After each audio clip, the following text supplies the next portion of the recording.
El estudio de los emisores desde el gatekeeper a newsmaking. ¿Qué es el gatekeeper? En los años 40 se introduce el concepto de los gatekeeper, seleccionadores.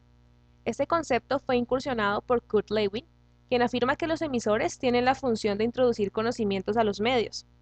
El emisor ocupa una posición crucial en la sociedad, por ende tiene el poder de seleccionar y rechazar la información de acuerdo a las presiones externas que se ejercen sobre él.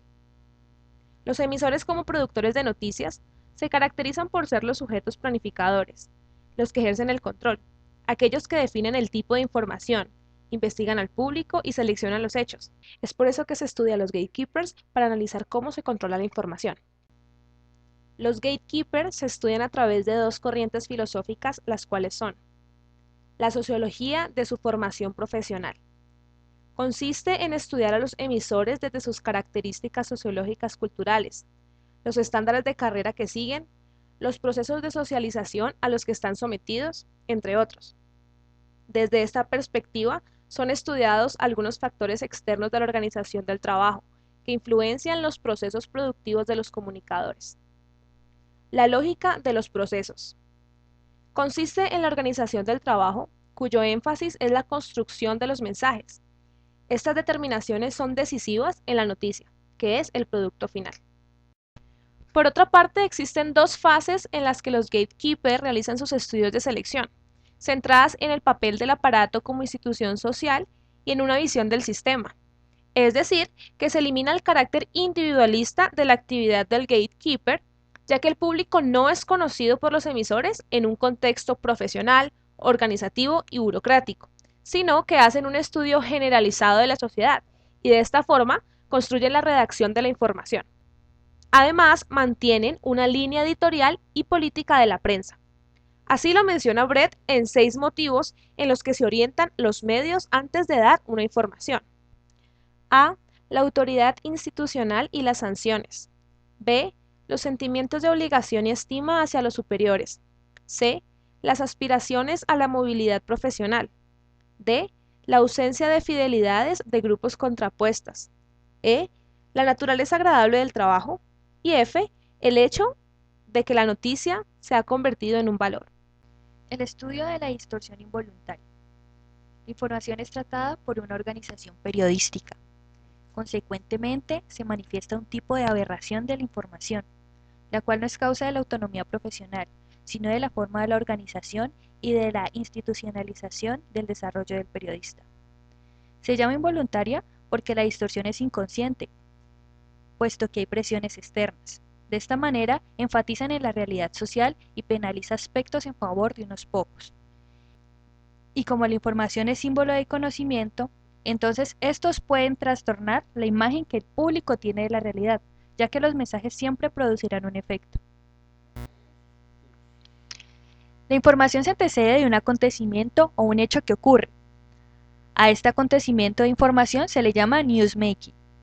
Esos acontecimientos se recogen por un investigador que hace sus respectivas entrevistas, observaciones y redacciones. La investigación debe tener elementos teóricos precisos y se hace de dos formas, la pasiva y la activa. En la primera se tiene una actitud mínima de interacciones con los sujetos analizados y en la activa tiene una actitud más participativa e integrada con los hechos y los personajes. El investigador asimila la forma de proceder, de pensar, de valorar de los periodistas y se convierte en uno de ellos modificando su propio papel en la situación. No es un partícipe estricto en el proceso de producción de las noticias, es más que un observador y es parte del grupo que socializa la información estudiada. Una de las fases es la que reestructura el material recogido.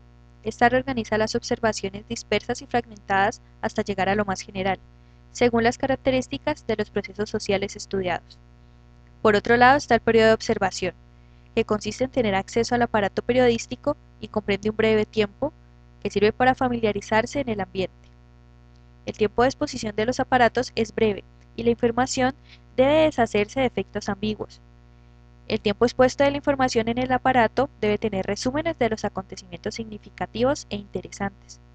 Por ejemplo, el mundo de la vida cotidiana, que es la fuente de las noticias, la cual tiene una sobreabundancia de información por los acontecimientos.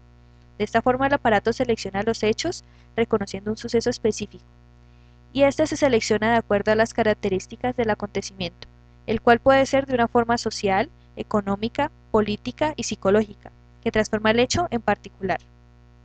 Los aparatos deben cumplir los siguientes requisitos. Primero, deben hacer posible reconocer un acontecimiento, incluidos los excepcionales, como hecho noticiable. Segundo, deben elaborar formas de producir los acontecimientos sin tener en cuenta un tratamiento particular. Más bien deben enfocarse en la objetividad y la generalización de los hechos. Tercero, deben organizar el trabajo temporal, de tal manera que los acontecimientos noticiables puedan llegar y ser elaborados de forma planificada.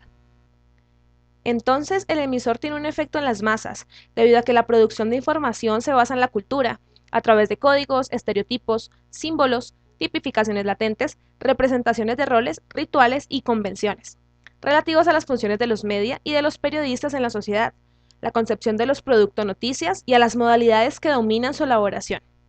La ideología se traduce luego en una serie de paradigmas y de prácticas profesionales adoptadas como naturales.